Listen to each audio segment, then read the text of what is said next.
Chito, mamimigay ba ulit tayo ng pagkain? Hindi. Ay, anong gagawin natin?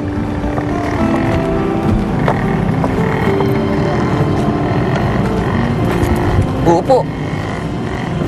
Uupo? Oo, uupo lang. Tsaka manonood ng sunset. Ito ginagawa ko kapag bad trip ako sa mundo. Naku, Joel, totoo na ba talaga to? Maghahanda ba tayo ng ganito kung hindi? Wala lang, hindi lang talaga kasi ako makapaniwala na talagang sa wakas, magtatapat na ang Hall of Fame awardee for Mr. Torpe. Wala na. Wala nang torpe. Bilisan na natin para matawagan na natin si Tonet. Okay, sige, boss chief. Let's do this because this is it. Alam mo, ngayong araw na to, malalaman ni Tonet kung sino ang karapat-dapat sa kanya. Kung sino ang tunay na lalaki nagmamahal sa kanya. Tara! Ano mong iniisip? Ang sarap pala nung ganito, no? Yung pinapanood mo lang yung paglubog ng araw. Parang nakakakalma.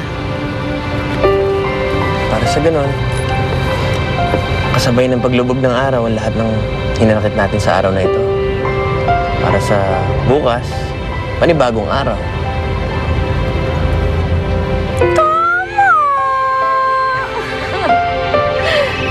Oops, sandali. Nagriring yung telepono ko.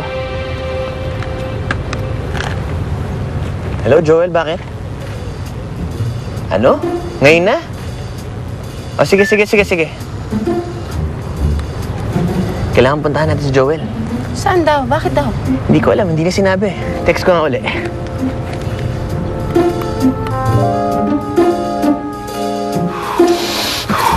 Yes, damihan pa natin. Pa! Diyan pa! Dumas ang dumas. Yes, ayan. Dapat hindi equal. Ano ba yan? Sobra-sobra na yan. Wow! O yan! Bongga na! Ano sabi? Pupunta ba? Baka naman nag-e-effort tayo dito tapos hindi naman pala dadating si Bes, ha? Pupunta sila. Si Chito mismo magdadala. Ay, talaga. Ako, bilis ng pangyayari. Ito na talaga yun. Ay, naku. Mag-practice ka. Kunyari, ako si Tonya o si Tonet. Dali. Tonet. Thank you. Tonet, matagal na tayong magkakilala at lahat ng tungkol sa akin, alam mo na eh. Pwede lang sa isang bagay yung matagal ko nang tinatago at ngayon lang ako maglalakas loob na sabihin sa'yo. Ang haba. Pwede bang, Tonya, I love you, pakasal tayo, tapos. Hindi, parang nagmamadali ako, di ba? Akala ko ba timing? Timing, di ba? Sige na nga, may point ka. Okay. Teka muna, ano ba yung plano natin? Okay. Basta magtatago tayo. Tapos pag tahimik na. At yun, nararamdaman nila kung ba't tahimik, doon ako magpapakita. Okay, sige. Ulitin natin, practice na tayo. Yung version mo ha. Mali ako. Mali ka kamali. Yung version mo, yung mahaba. Timing. Okay, Tonet. Thank you. Tonet, nung nasa vegan pa tayo, crush na kita nun eh.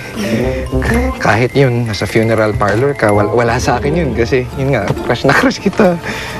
Kahit nung bata pa tayo, yun, naglalaro pa lang tayo. Gusto na kita. Pero yung sasabihin ko sa'yo, Polly.